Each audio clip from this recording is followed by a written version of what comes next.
permiso, Presidenta, quisiera ponerle un ejemplo para la pregunta que hace respecto a costos y acceso, que hemos venido trabajando con David ya hace tiempo.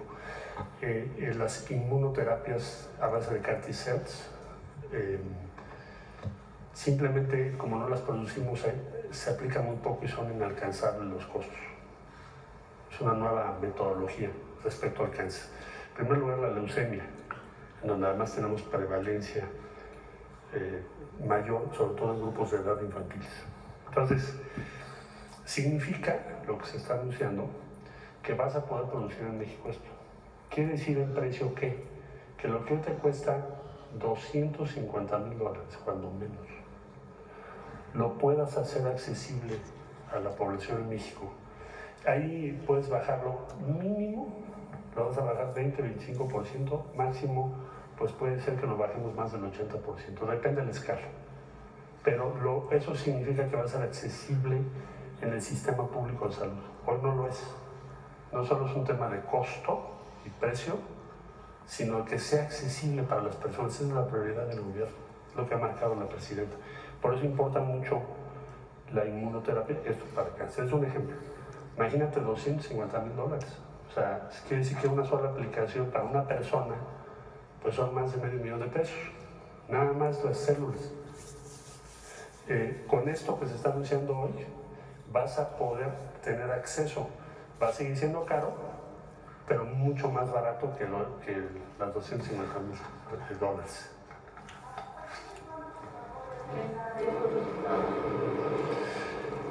No sé si quieras tú fijar la empresa que va a hacer las cárceles, ¿qué plan tienen? Nosotros estamos trabajando con nutrición y el Instituto Politécnico Nacional, pero por lo que hace la empresa, pues los dejo ahí.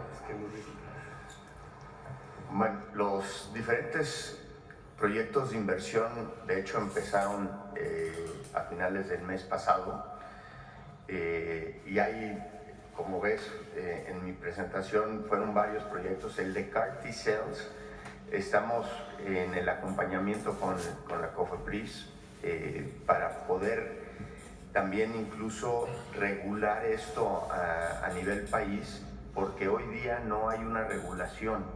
Entonces, desde ahí se está trabajando, pero una vez que esté todo el marco que necesitamos, esto será relativamente rápido. En 6-9 meses deberíamos de poder estar sacando tratamientos una vez aprobado, digamos, los planos y cómo debe de funcionar el centro de producción de CAR T-cells. De nada.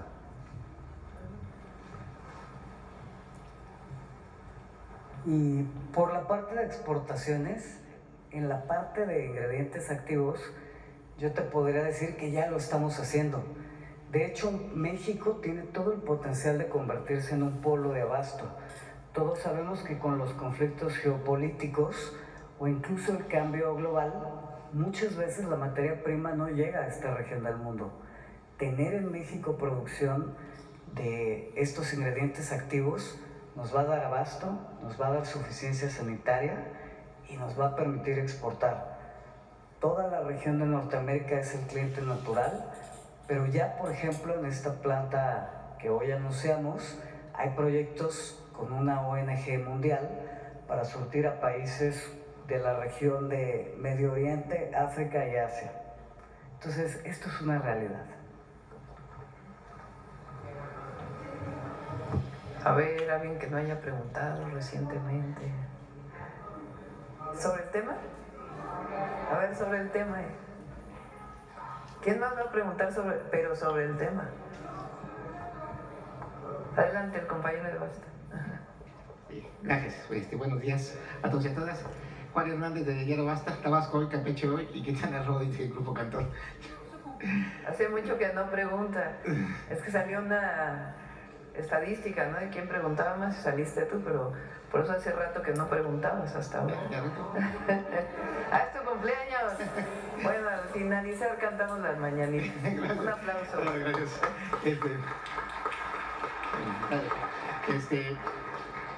Bueno, uno de los objetivos principales del Plan México es precisamente llevar, no solamente atraer la inversión, sino llevar que esta inversión se vea reflejada, en este caso en las comunidades, se vea reflejada en los estados.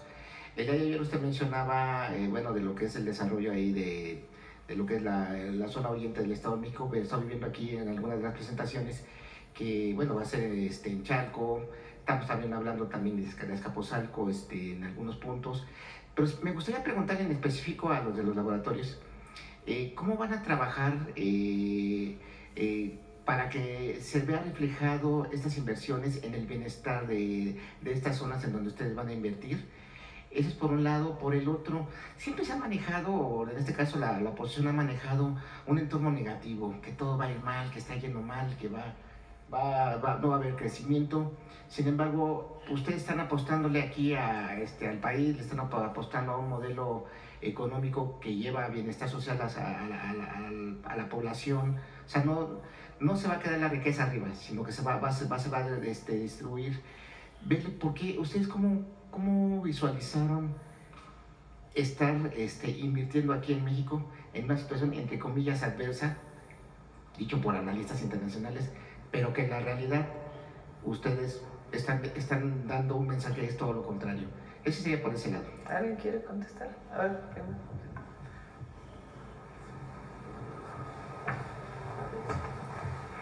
Con respecto a materias primas, puedo decir que México no se encuentra en desventaja. Estudios hechos por el Banco Mundial ubican que las cadenas productivas a escala global están muy dispersas y no todos los países cuentan con la infraestructura necesaria. México se encuentra, de hecho, en una posición privilegiada. En el continente, por ejemplo, estamos arriba de, por ejemplo, Brasil en el número de productores de principios activos, y pues tal vez nada más Brasil, Argentina y México tienen capacidades. Hay una muy larga tradición en el país de fabricación de estos farmacoquímicos y sin duda podemos exportar. Tenemos, de hecho, ya algunos de nuestros productos que exportamos van con el API que se hace en México. Entonces ya estamos en esa exportación. Dentro del tema de cómo impactar favorablemente a la comunidad, dentro del Grupo Neopharma tenemos una política de sostenibilidad que busca justamente cómo maximizar el impacto positivo de nuestras operaciones, minimizando el negativo. En estas plantas, por ejemplo, estamos invirtiendo en energía verde, fotovoltaica, para reducir nuestras emisiones. Estamos incorporando procesos de química verde. Estamos también vinculándonos con instituciones académicas para que sea un centro de trabajo para los químicos, biotecnólogos, biomédicos que se están formando en el país, que puedan venir a laborar con nosotros, a transferir su conocimiento y madurar tecnologías.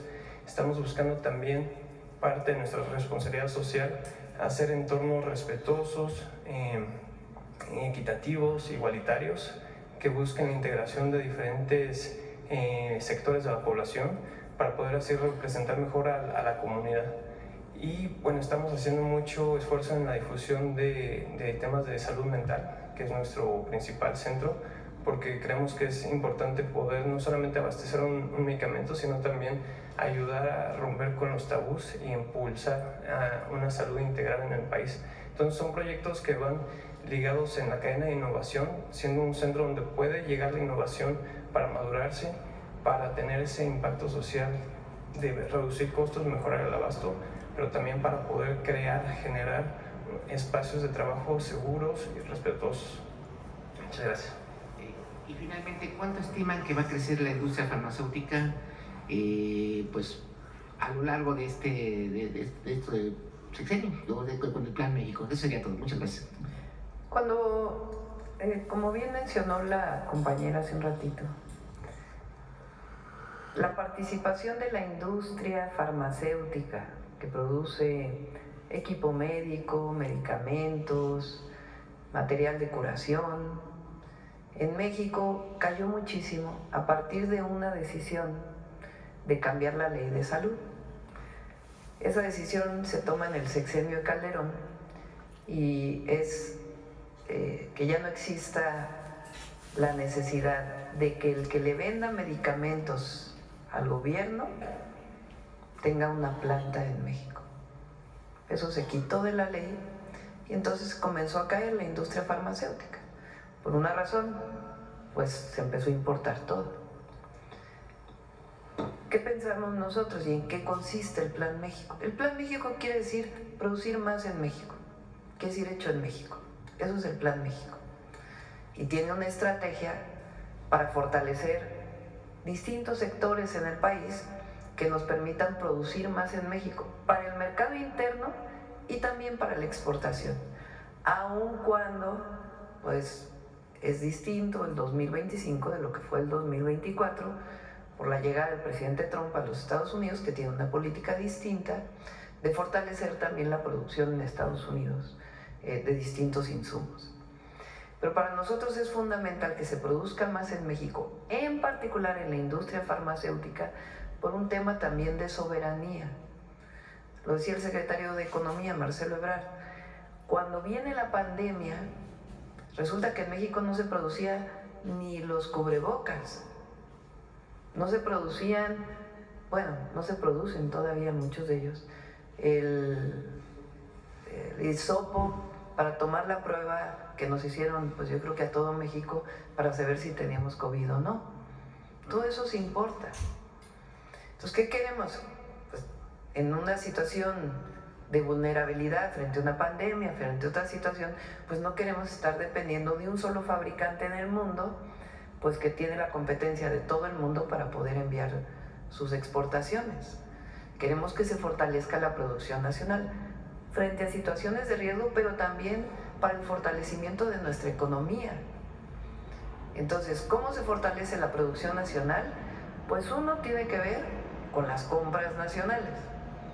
El gobierno compra, en 2 años vamos a destinar pues alrededor de, ahora ya son menos porque se ha ahorrado bastante de lo estimado, pero 250,000 millones de pesos en 2 años, entre material de curación y medicamentos. Pues no puede haber fuerza más importante que esa para que se compre principalmente a lo que se produce a nivel nacional. Ya no pusimos el requisito de planta. Lo que pusimos es que en la siguiente licitación pues va a haber un puntaje que va a decir si lo fabricas en México pues vas a tener ventajas en la licitación o en la subasta inversa con la cual se compran los medicamentos. Esa es una parte. Pero la otra tiene que ver también, como bien lo decía el doctor Kersenovich, con la innovación. México tiene de los mejores científicos a nivel internacional en temas de medicina. Están todos los institutos nacionales de salud con los mejores investigadores, investigadoras, no solo de México, sino del mundo. Está el Instituto Mexicano del Seguro Social, que hace muchísima investigación. Están incluso las propias industrias farmacéuticas nacionales que hacen investigación privada. Está la Facultad de Medicina de la UNAM, están las facultades de medicinas de muchas universidades públicas. Es decir, hay muchísimos investigadores a nivel nacional, químicos, biólogos, bioquímicos, ingenieros, biotecnólogos y médicos y médicas que hacen mucha investigación. Entonces lo que queremos también es que haya innovación en México. Para eso pues tiene que mejorarse la COFEPRIS y muchos otros temas. Y que esa innovación que se haga en México pues permita los mejores medicamentos para las y los mexicanos y también pues para exportarlos a otros lados del mundo. Entonces sí queremos que la industria farmacéutica de empresarios nacionales y empresas extranjeras que quieran invertir en México pues se convierta en uno de los ejes de desarrollo de nuestro país. Pues es difícil estimar qué porcentaje del PIB, pero sí va a representar un porcentaje importante, pero además recientemente leí que ya nosotros siempre hemos dicho que el PIB no solo es el único indicador de medición del desarrollo, son muchos otros indicadores. Y hay indicadores que tienen que ver con el desarrollo científico, con el número de empleos que se generan y otros temas. Pero también va a generar el impulso a la industria farmacéutica nacional, con inversión nacional e inversión extranjera directa, pues un polo de desarrollo para nuestro país. Sobre el tema, a ver aquí sobre el tema. Buenos días, Shaila Rosagel, corresponsal del Grupo Gili, el Imparcial de Sonora, la Crónica de Mexicali y Frontera de Tijuana. Traigo temas que tienen que ver con salud, aprovechando que está el secretario. Presidenta, sobre la apertura de la frontera al ganado mexicano, preguntarle si tiene más o menos cuándo se podría abrir el punto de Nogales, y sobre este tema del gusano barrenador, preguntar si se conoce hasta ahorita cuántos casos van en humanos. Yo revisé, creo que la semana anterior, la semana epidemiológica, iban 23 casos en humanos. No sé si nos puedan dar el dato ya más actual. Sí, el número de casos por gusano barrenador está cerca de 30 casos. Sin embargo, y lo he mencionado aquí en la mañanera, ninguno de esos casos es mortal. Todos lo que requieren es un lavado quirúrgico para sacar las larvas. El problema con el gusano barrenador es un problema fundamentalmente de tener una herida, no cuidar la herida y que se contamine, que llegue la mosca y deposite sus huevecitos, se convierten en larvas y después se caen y desaparecen. Y es un problema más de higiene, y es lo que estamos fomentando, el cuidado de no tener heridas abiertas, descubiertas, y tener heridas limpias. Pero otro aspecto muy importante es que en ningún caso se acompaña de mortalidad, es nada más un problema de higiene. Muchas gracias. Sobre el punto de apertura del Nogales. Si quieren, invitamos al secretario de Saber para que pueda platicarles cómo ha estado la negociación con Estados Unidos, cuándo se va a poner la productora de insectos o de mosquitos, no sé cómo se dice.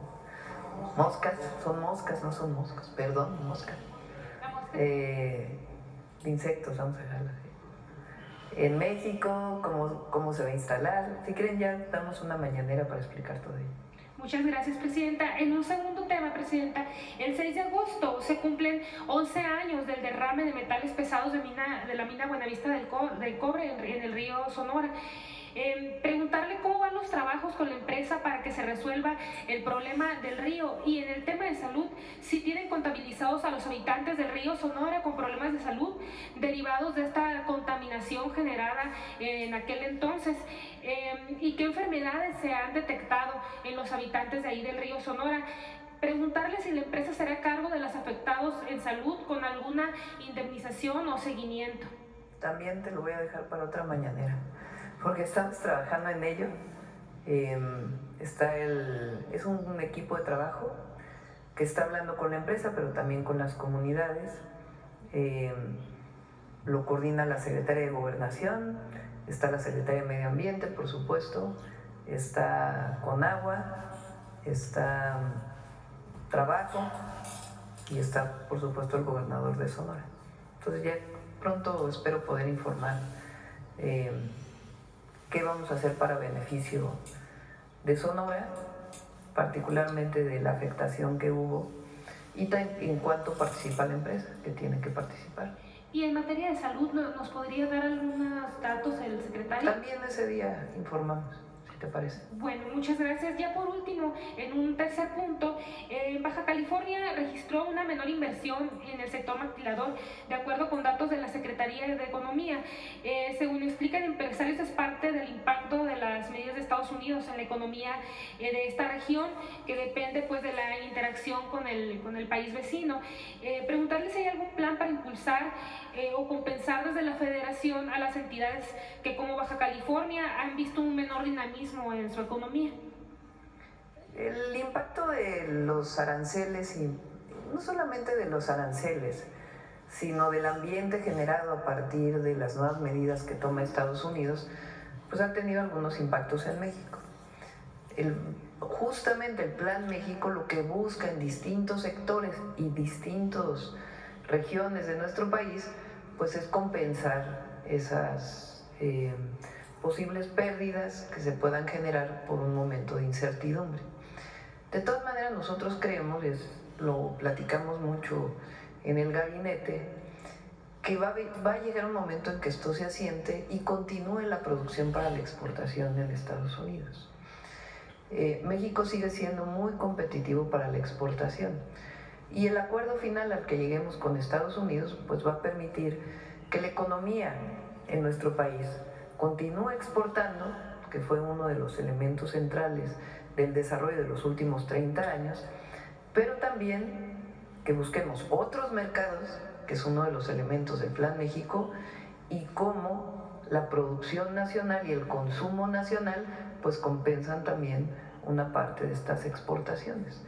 Entonces, están saliendo los datos, por ejemplo, ahora de abril, de mayo, y va a tener sus algunos impactos, pero se está destapando la construcción en México, por ejemplo, pública y privada, y todo ello va a ir compensando a lo largo del segundo semestre alguna afectación que se pudiera haber generado por una situación de incertidumbre pues generada por los Estados Unidos. Esta situación la viven pues prácticamente todos los países del mundo. Aprovechando que está el secretario de Economía, preguntar si viene algo para Baja California. Hace poco pues presentaron los 15 polos en nuestra Baja California, si viene algún anuncio importante para la entidad. Con su permiso. Como se presentó aquí con la presidenta, cuando explicamos los polos, esta primera etapa, pues están ya 14 entidades federativas, pero tenemos propuesta del resto de las entidades federativas. Hay una comisión intersecretarial, evaluamos, tiene que haber un previo de carácter público, de preferencia, o en la sociedad, y bueno, pues seguramente vamos a tener también la propuesta de Baja California. Ya le daríamos a conocer en su oportunidad, en la segunda etapa, que es pronto. A usted. Vale la pena decir que durante mucho tiempo, si ustedes recuerdan, se dijo que la mejor política industrial era no tener política industrial. Durante todo el periodo pues, neoliberal y el momento más álgido, se decía no tiene sentido tener política industrial porque hay que comprar donde sea más barato. El gran tema es el libre comercio. Nosotros sí tenemos política industrial y sí creemos en la política industrial.